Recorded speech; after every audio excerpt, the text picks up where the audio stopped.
Hello.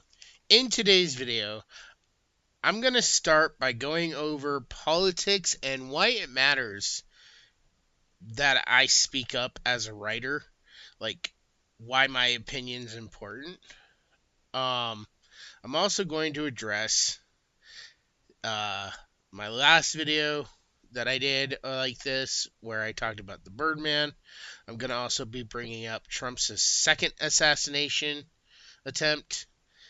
And then I'm going to be talking about the new show of Dexter that was announced, because I've been wanting to talk about that and I wanted to like kind of put my pieces together to think about it, what I wanted to say. So, all right, with that said, let's go ahead and get rolling.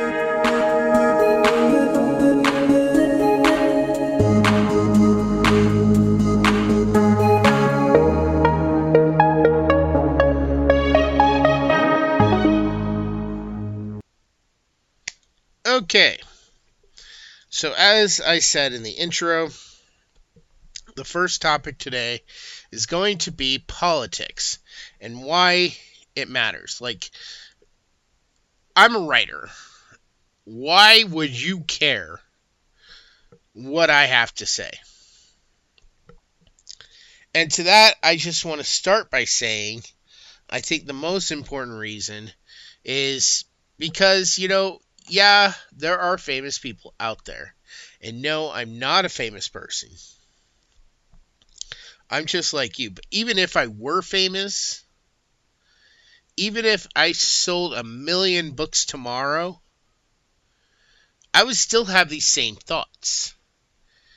And since I want you to actually check out my book series, The Guardian of Light, it helps to maybe know a little bit more about me so you understand the type of book I'm writing.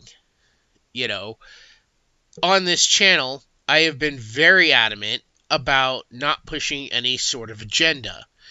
In my book series, I just want to tell you a story. I want to entertain you with an interesting, great story. I'm not trying to push any sort of narrative. I might have rules in my world that I am strictly sticking to, but I'm not trying to push an agenda. I think I've said this before in the past. I am one of the probably few writers. I'm not saying every writer does this or doesn't do this, but I'm pretty sure I'm in a select few writers, especially nowadays, where I don't care about sending a message. If you get something great, spectacular, some life-changing idealism from one of my books, okay, great, thank you. But I wasn't pushing for that. I was just trying to tell a good story. You know, so yes, lately I have been talking more about politics and stuff going on in the real world because this stuff does affect, what we writers think. For example, I actually do, in my book, say at one point that one of the previous guardians was a woman. And I'm not upset about this fact. I don't make this like the first guardian to ever have existed. I think she's like the 6th or 7th guardian in line. Basically, what I'm trying to get at with that character, by talking about that character, is the background for a Mrs. Claus, being that the Guardian of Light became known as Santa Claus, and there's a reason why he became known as Santa Claus. No, it's not his name, but there's an entire reason behind it. And when a woman did eventually take over because the man she was in love with, who was the Guardian, died, she took over because she was kind of the apprentice. And there was no rule or law saying it had to be a man, so the North Pole went with it. And she continued on. And she ended up falling in love with another man. Like 50 years later. I don't remember if that's the exact number I used, but trust me, she had time to definitely get over her first man.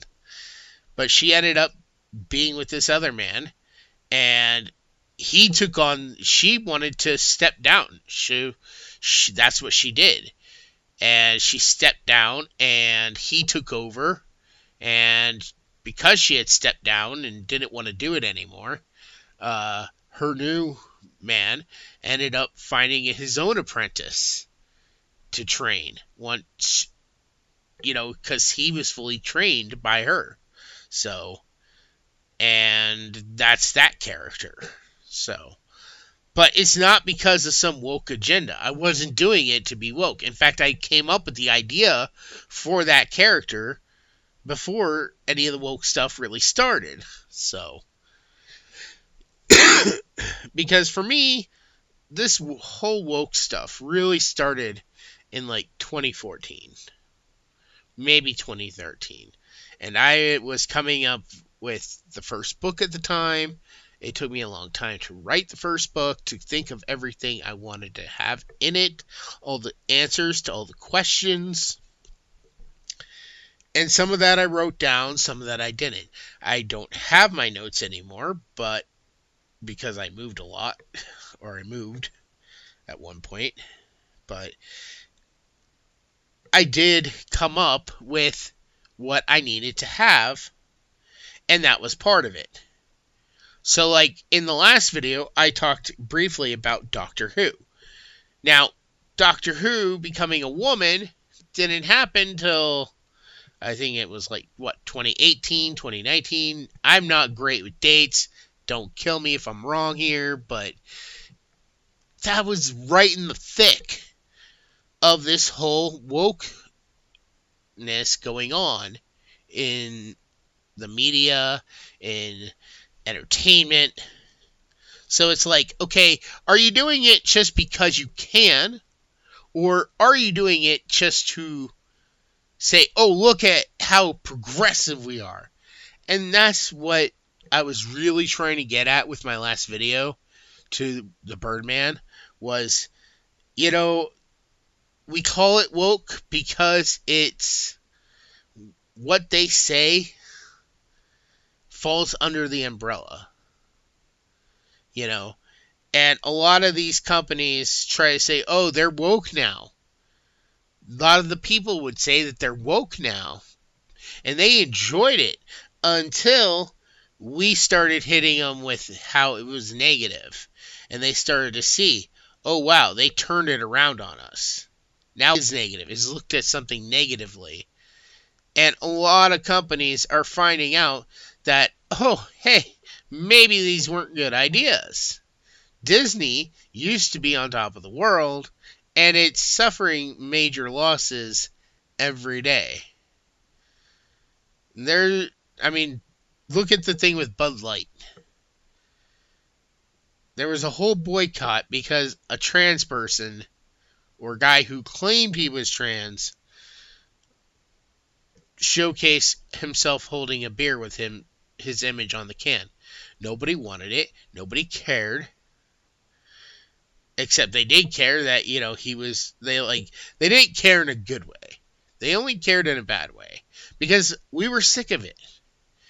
And that's another reason why it matters so much that, especially writers really let you know where they stand.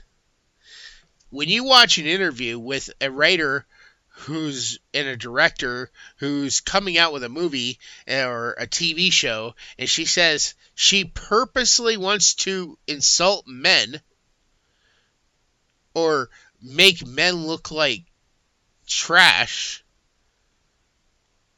if you hate men, I guess you want to see it.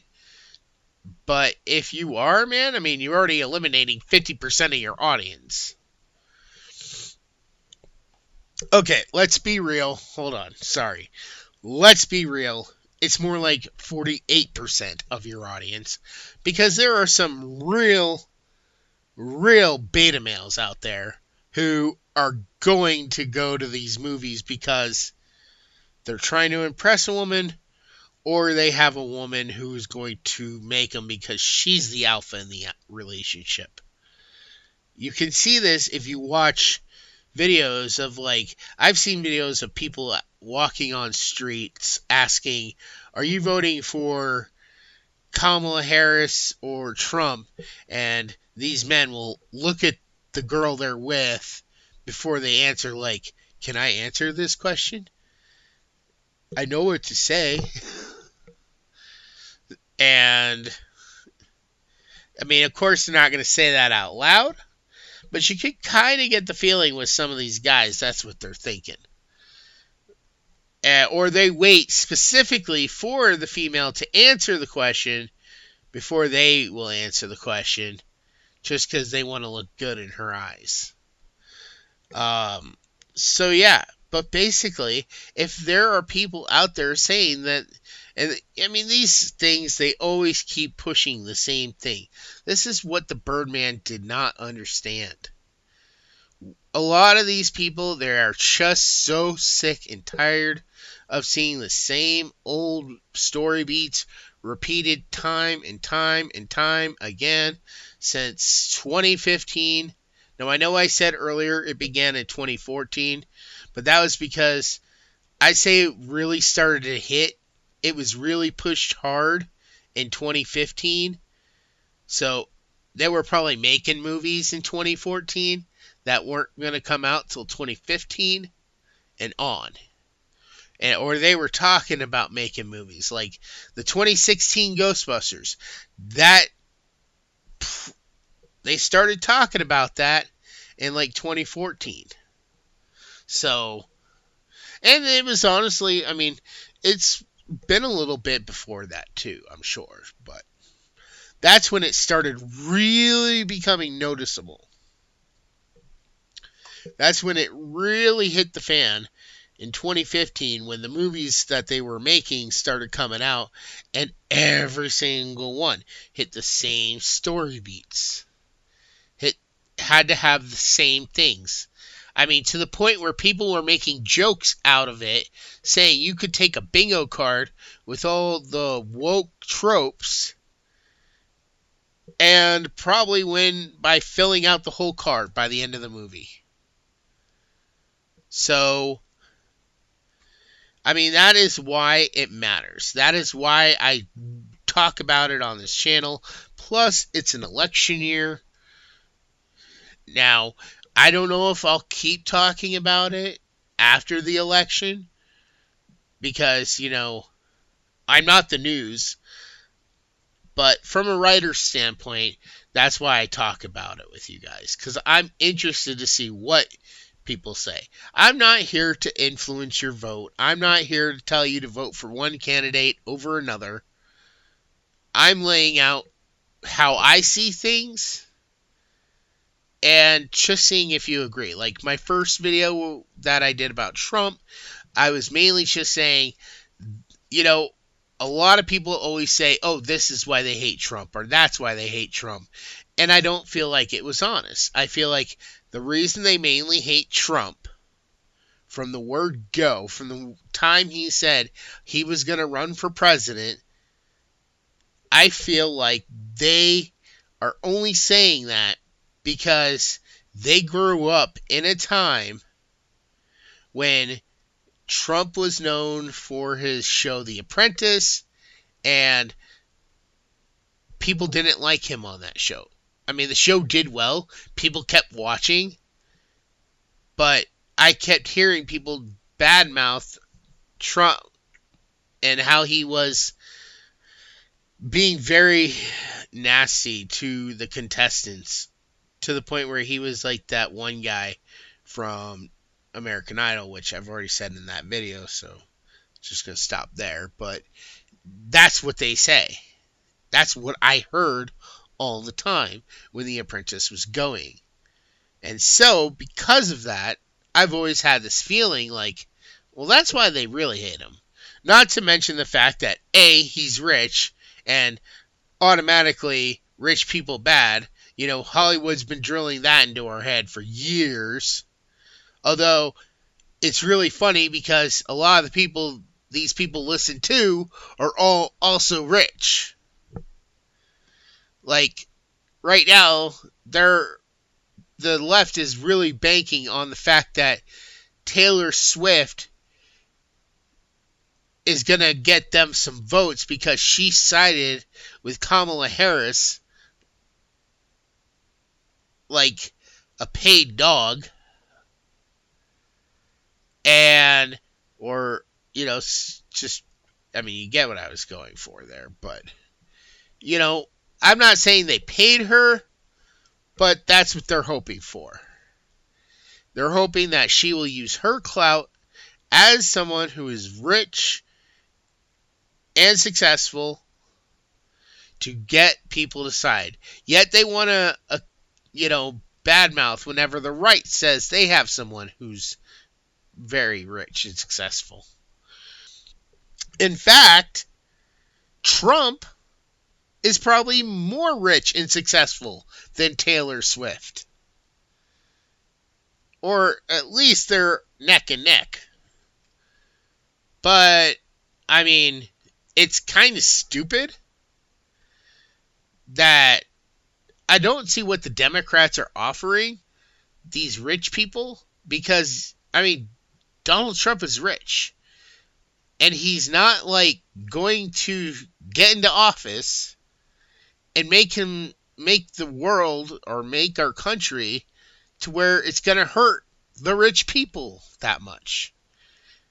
He just wants to also help everyone else, but he still wants the rich people to be rich because if he didn't, he wouldn't be rich. He'd be giving his money away left and right, but he's not. He's using it to, fund his campaign. So he can get into office, so he can help Americans, so he can make the country a better place. So we're all in a better situation, so we have a better economy. Because without our economy, then we're not a free country. Democrats know this. In fact, they want you not to be in a better situation. They want you more reliant on the government. Like sheep, so they can cattle you where they want you to go. So they have more say. And that's what a lot of these left people who are going to probably vote for Kamala, that's what they want. They literally want to be told what to do by the government. They want government control. They want government oversights. They want the government to come in and run their lives so they don't have to. Unless they're rich, and then they just want to be above, the rich people just want to be above everyone else. But the poor people, they're gonna own your ass. They will literally own you. Your car will not be your car. Your house will not be your house. We've seen this time and time again. This is happening very slowly, but it's starting to pick up. I mean, if you look at the way the world is right now, we are sinking into a major decline. And because of this decline, I mean, things are getting bad out there. A lot of things people used to buy, and I know this from experience, because, I used to do good enough, I made good enough money, I made good enough hours, where I could easily, at least once a week, go buy a new movie. Now, I can't. I haven't bought a movie in months. I just barely scraped by enough to actually take my daughter out to a movie recently. But buying a movie, I can't afford that. And that's only like $30. I have to buy my daughter new shoes for winter. I have to buy food. I have to pay the bills. I cannot afford to go out and buy one movie a month at this moment. That's how bad things are in the world. My ex-wife, she told me just recently she's losing her phone service, so she can't even afford a phone, which I need her to have so I can communicate with her about our daughter. So, no, the world is in a bad state. People are sinking, and the people who are out there doing this are the rich people that are in favor of the Democrats. So that is why I speak out and I say my piece, my opinions on the current state of affairs, because I want to share that with you so you have an understanding of me and what I'm about. But I also want to make sure I tell you that just because I think this way, don't expect that in my books, because my books are not politically driven, which I feel like that is what the rest of Hollywood and everything else needs to take away. Because, yes, certain topics, just the mere mention of it right now, really will tick people off. And they're like, "Are you seriously bringing that up again?" I mean, if I talked about this same topic week after week after week after week, you guys would probably never watch one of these videos again. But I'm telling you, at least for a while, this is the last I'm going to say, unless anybody actually says anything in my comment section that makes me want to talk about it. And then it's going to be a brief mention. But that's what they need to do. They need to stop for a while. Just start making good movies. And we don't care about a strong female lead, like the Birdman was trying to say. We have no problem with that. Just don't rip off already established characters from already established fan-based franchises. And don't ruin the ones we have to push your message or agenda.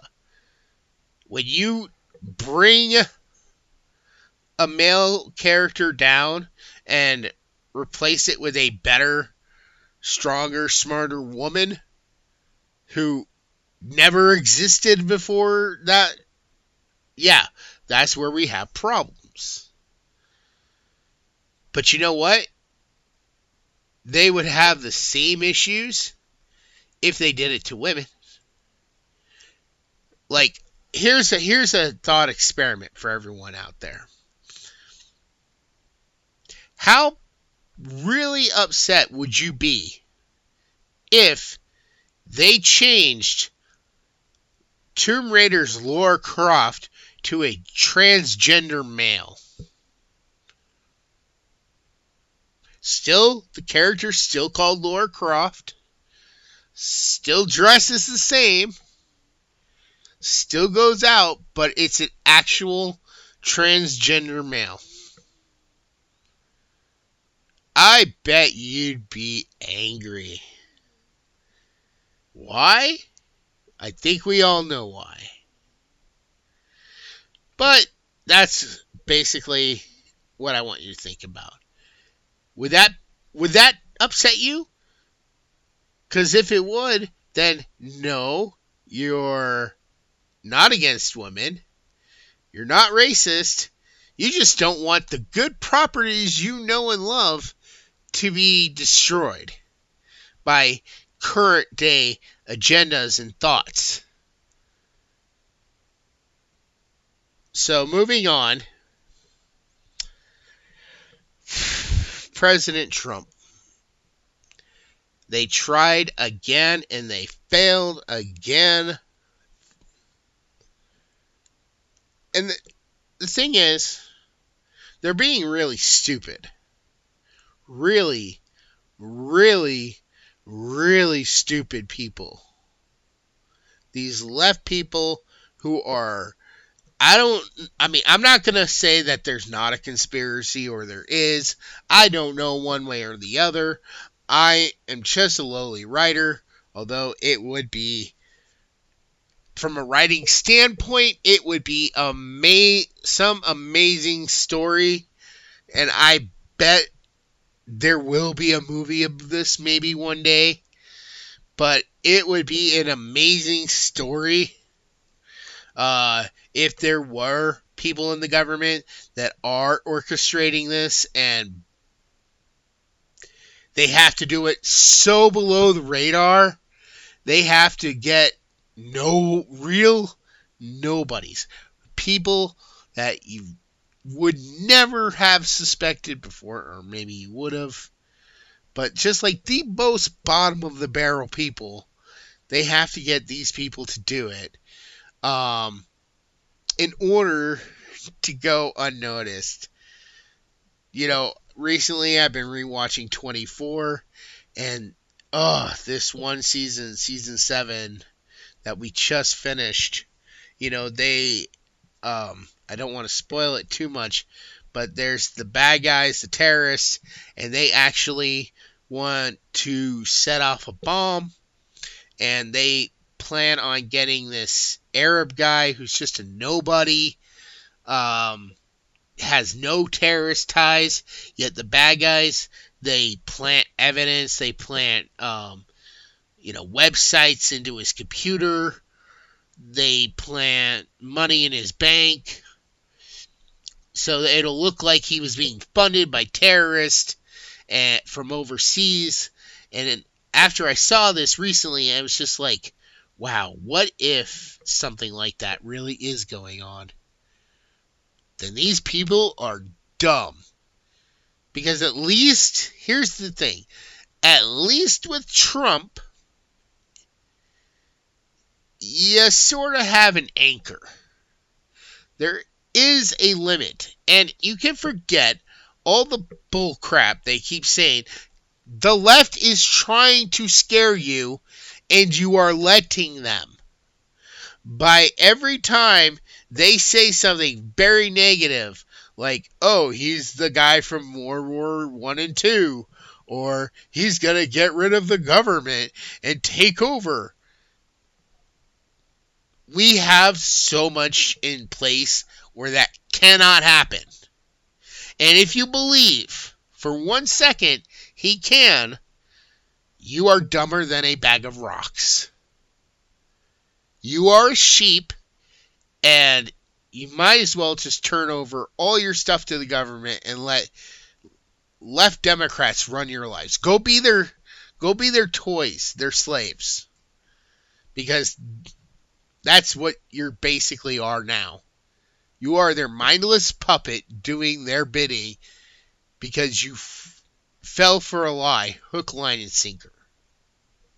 And I cannot hold back on that. That is the absolute truth. I would actually be surprised if a leftist is actually watching this, but, come on. If you believe any of that stuff, then you're just dumb. But I'll tell you what will happen if they actually succeed. Let's say, for shadow of a doubt, or for devil's advocate here. Let's say they succeeded. Either one of these guys. What do you think would happen? In a matter of hours, maybe at most a day or two, who was up right after Trump? Who was the most talked about candidate for the Republicans, for the right? DeSantis. In fact, a lot of people I've talked to really wanted DeSantis to kind of win over Trump. And I was like, Well, why doesn't Ron DeSantis and Trump just work together? They're both really good and they're both really big names. They should have teamed up. But Ron DeSantis would probably take over. And after everything that has happened, if Trump were to be assassinated, he would probably carry on a lot of what Trump is planning to do. A lot of the things that he has said he wants to push when he gets into office. Why would Ron do this? I mean, I know you guys are probably thinking, oh, he doesn't like Trump. They're not mortal enemies. And him coming out and saying, Trump, we had our disagreements, but I still respected that man. And when I take office, I will carry on all his promises. I will dedicate my first actions to what they tried to stop. So it's not going to matter at this point if Trump gets into office or not. Because if you somehow manage to succeed, the next guy, if he's going to win, will say and do everything Trump has said he's going to do once he gets into office. And you don't know. This next guy might be worse. This next guy would probably be even worse. He'll push Trump's agendas that you're so scared of and more. And his own.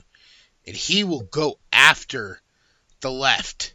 Because it's the left who is doing this. We see the evidence time and time again that the crazy people on the left are the ones doing this. So go ahead. Keep listening to all this stupid stuff they're saying about him.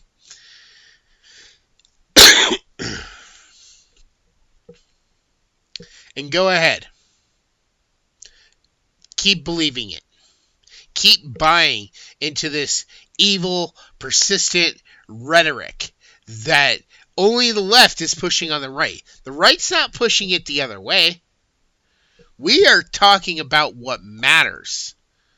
We are talking about the truth. And what needs to be done to save our country. The last free country in the world.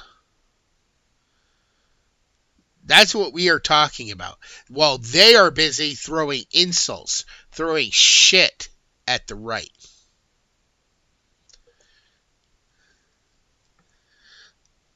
And as long as they keep doing that and you keep believing it, well, I mean, hey.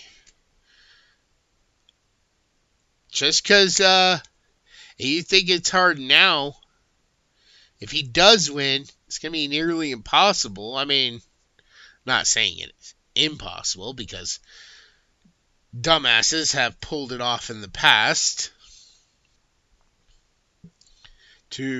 But then you are making him into a martyr. If you do this, I said this before after the first attempt. That's why I made the first Trump video. Because I wanted to address it. But if you do this, you are making Trump into a martyr. Don't you get that? More and more people who disagree with the left, even those in the middle, are going to shift to the right because you guys are too busy being bullies to the right to actually say, hey, what can the left do for us? What is the left going to do for us? Because they haven't done crap so far. I didn't want to say this, but there is one way Kamala, well, I'm not going to actually say what it is, but everyone on the left, and probably most everybody on the right, knows there is one way Kamala Harris could win this election, hands down, today. She could shift so many of Trump's supporters over to her side. Probably. Maybe. There's one way she could do it, and she hasn't thought of it. And every day that goes by, I internally laugh my ass off. Because it's like, oh my god, she's so stupid. She has the answer right in front of her. And some people are hinting at it so hard. But it is an answer that's right in front of her.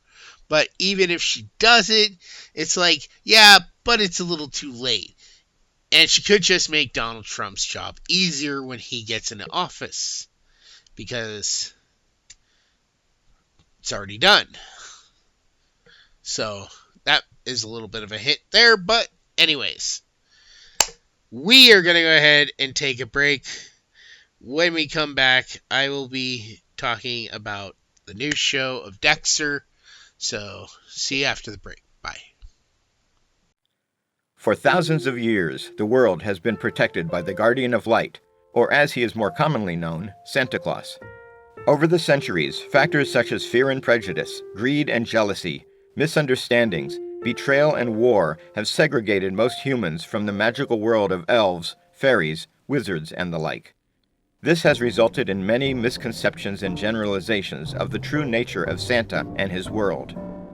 This 6-book series by Sean Connaughton begins as the current of a long series of Guardians is murdered by a group of monstrous enemies recently escaped from an enchanted South Pole prison. These creatures are loyal to the darkness, an evil force determined to exterminate the light in order to enslave all creatures of the world.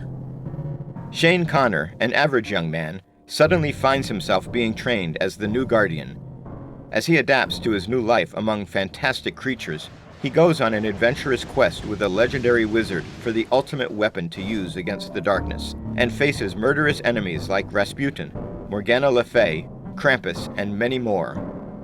Along with his best friend, Joe Gomez, Shane encounters politics, history, mysterious murders, new loves, his own hidden past, and racial dynamics among the fantasy races that turn out to be all too real.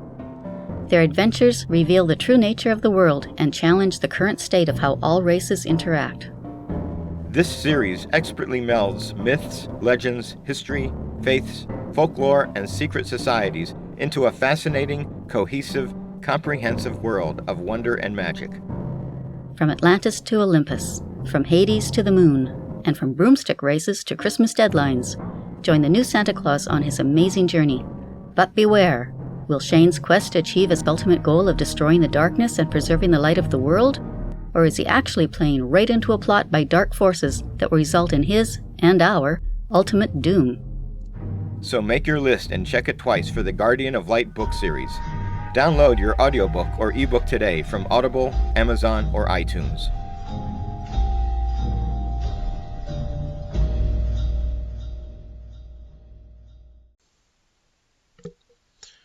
Okay, and we're back.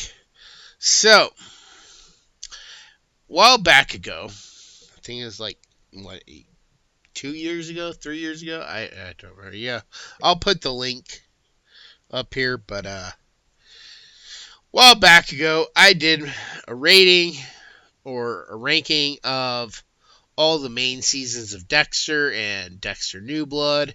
I think I even did some reviews for Dexter New Blood. First, let me start by saying my opinion on Dexter, the show, hasn't changed. I mean, not a lot of people really commented, but, I actually enjoyed where the show went from season to season. I didn't think it went down at all. And going back and rewatching the first few seasons, I actually see how season 8 was almost perfect.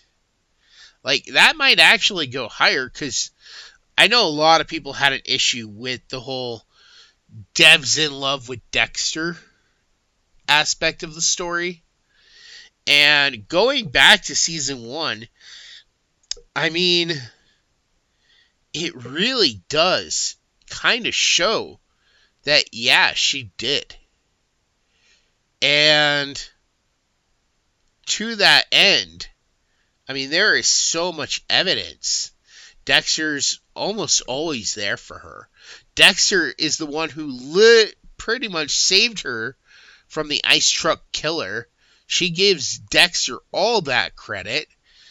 I mean, she lived with Dexter most of her life. And, with these types of relationships, they are not related. They are only related, through an adoption. So it might seem kind of eerie, but on some level, it also can be kind of perfect. Because, I mean, what if they were just childhood best friends? Those are relationships, and the girls, they will say, oh, I've known him since kindergarten, and we're like 30-something now. I've known him my whole life. He's like a brother to me. But that guy is the perfect guy for her. And I think I did a video where I've said this before. That is the perfect relationship because you guys already know everything there is to know. You know each other's flaws. You've been basically a married couple just without sex. That's all the difference there is. Because you have, like in this case, in the case of Dexter and Deb, there is that situation where, yeah, they looked at each other as family, so they never really looked at each other that way. And yeah, it's uncomfortable at first for Deb, but as she starts thinking about it, she kind of comes to the realization that, yeah, she was kind of in love with Dexter, and he was kind of the perfect man for her. And she does sort of agree with Dexter's whole serial killer thing. He wasn't doing it to be bad. He was doing it to do good. And that's the very fine line that I think the writers were in with season 8, and I actually thought it was pretty brilliant. And at that point, it's like, why is he choosing another serial killer over this girl he's known his whole life, that he knows inside and out? He knows everything bad about her, everything good about her. He's always there for her. I believe there's even, like moments where he's admitted that, she is beautiful. And he's even joked with her about sex stuff. They had a very close relationship. They never acted on it because they never felt the need. But it all comes down to blood. And Dexter, being a blood specialist, would have known that and would have said, hey, you know what? We're not blood. And you are basically like, you've been around me. You've always been there for me. You've never looked at me differently, even though I've been different. So in Dexter's case, too, that also plays very well for him because it is like, Deb is the perfect girl for him, who's going to accept him for who he is, now that she knows the truth. So I thought that was very interesting, but I can't believe season 8 gets so much backlash because of it. But moving on. And then Dexter New Blood came out. I liked it. It was pretty good. I thought it was kind of weird because it didn't feel like it was just going to be one season. I felt like if it was just going to be one season, it needed to be bigger, grander. I thought maybe, he was going to find out that the girl who took off with Harrison, that she had actually been murdered, and he was going to go do research and find out that she had been murdered by his son. And basically it was going to come down to him and his son, his son was trying to get rid of his past or something and just being a regular serial killer. And so he actually had to go against his son. And maybe in the end, he would have taken both him and his son's lives together. Like, if I'm going to do this, if I'm going to take you out, then I'm done. I need to die too. But no, they try to make Harrison into like a hero figure who's taking Dexter down, which I don't feel like he really deserved. And I'm so glad they're not going to go out with a Harrison spinoff. But with this new show being announced and continuing on Dexter, the question is how can they do this? What is going to make sense? And really, I only see one plausible option. I think what's really going to happen is, I know other people online have brought this up, but maybe by chance it was cold enough so the blood wasn't, leaking out fast enough where he actually died. Maybe his heart just slowed. And they got the cops and the ambulance there fast enough.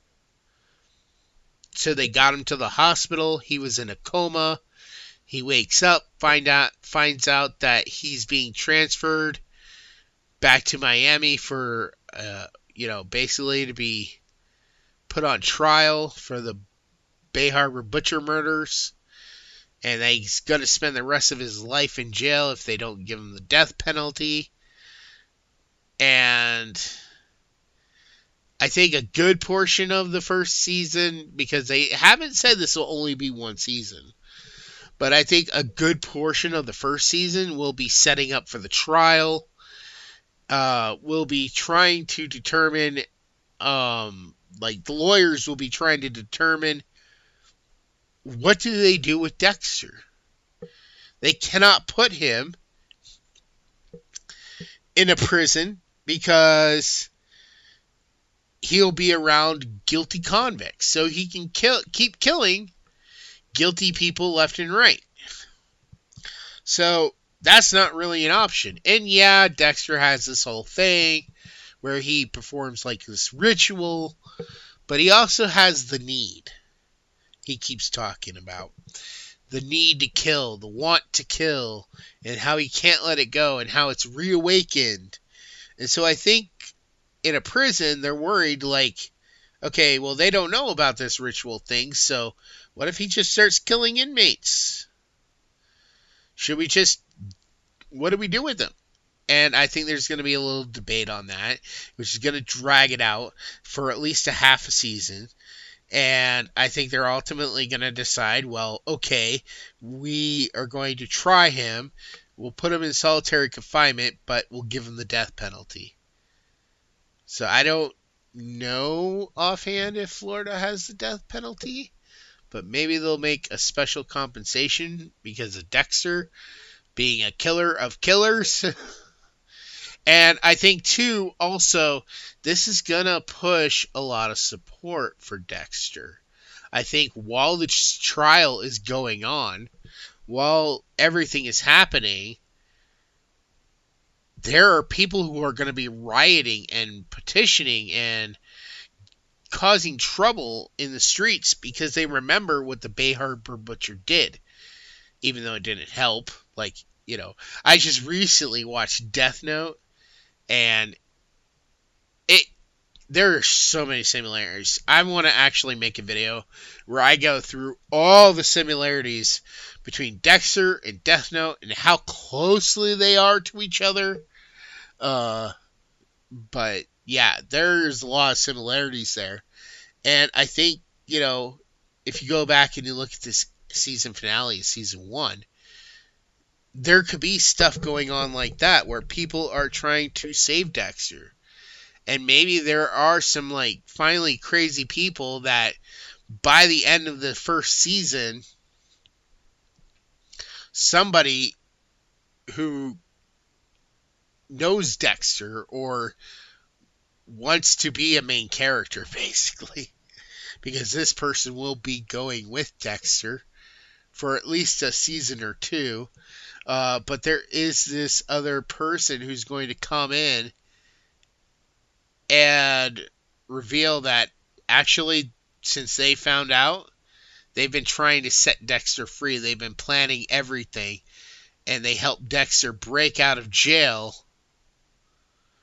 so he can escape prison and the death penalty. And they even got a whole new identity and a place for Dexter to go where he can start over. And yeah, so I think that's how the first season will play out, because otherwise I feel like the only way the show could go is start similar, where he's dying, but he breaks out of the hospital and then goes on the run, and this is just a whole show of Dexter on the run until finally they decide that they're going to stop it, and they try to kill him off again. That's my thoughts, though, on how this new show could go. I'm really excited because hopefully they do something really good. I hope, actually, one of my biggest hopes is that Harrison was lying. And they bring back the girl from season 8 that he handed Harrison off to. And actually, she never died, because I think they said she died from cancer. But I'm really hoping she didn't really die. Harrison just made up that lie, ran off, but she came back with all her money, changed her identity, changed her look, and she is there to save Dexter and find Harrison, because that's what she's been doing. She didn't know Dexter was still alive until she heard about it on the news, but when she found out, she was like, hey, you were supposed to meet me. I'm mad at you, but, we gotta get you out of here. So that's where I think the show could go. If you're looking forward to the new show, do you have a story that you think that could also work? I mean, how do we bring Dexter back from this point where he was last seen bleeding out in the woods? I mean, that's really the only way I see it going. But alright, I'm going to wrap up this episode. Like I've been saying for months now, book 6 is almost out. I'm probably pushing the date back until December. So, I mean, like, it might come out at the end of November, beginning of December. My editor has been in and out of the hospital. He's been very sick, so best wishes and prayers that he will be getting better soon. He has told me he has been working on it, and he loves book 6. He loves everything about it. It gave him everything he wanted book 6 to be without needing to ask. So he was very pleasantly happy with book 6.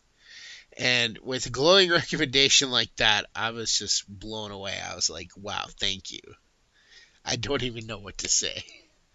But yeah, I will try to put these out on Wednesdays. We might be doing 2 D&D episodes throughout October. One will be released on Monday. One will still come out on Friday. I'm thinking the ones on Friday, we're going to have a theme. I'm still talking it over with Cora, what that theme will be exactly for Fridays. Mondays will be just random Halloween style videos, but they will still be there. So if you see like, oh, we got this one on Friday and then this one on Monday and it doesn't quite match, the reason why is because Mondays are going to be random, Fridays are going to be part of the theme. So that's what I'm trying to do. If I put these videos out, they're going to start coming out on Wednesdays. I'm going to try to do more I don't always have the time, and I don't know what all to talk about. I try to do multiple topics at once so I can at least fill an hour or more. So I got a lot to talk with you about. Uh, this thing with Dexter has been on my mind for a while, but with the last several videos being about politics, I didn't know how to really transition from current election stuff and everything. I mean, there's way too much for me to go into. I could be here for hours and hours on end talking about election stuff and politics and why it's all bad in current stories. But this Christmas, all December long, every day,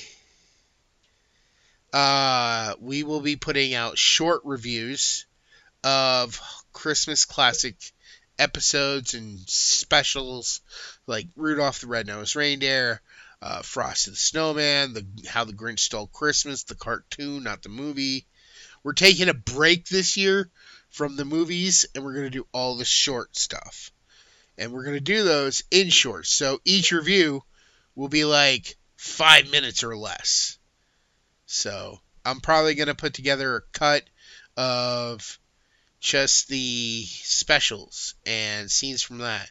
So it'll only be like a 30-second intro. So not the full Christmas style intro. But I mean, yeah. So we'll be doing that. And we'll just basically be saying, quickly what the special was about, what we thought of it, what our score is, and then it'll be over. So that'll be coming all Christmas long till the 31st. So that is going to go ahead and wrap up this video.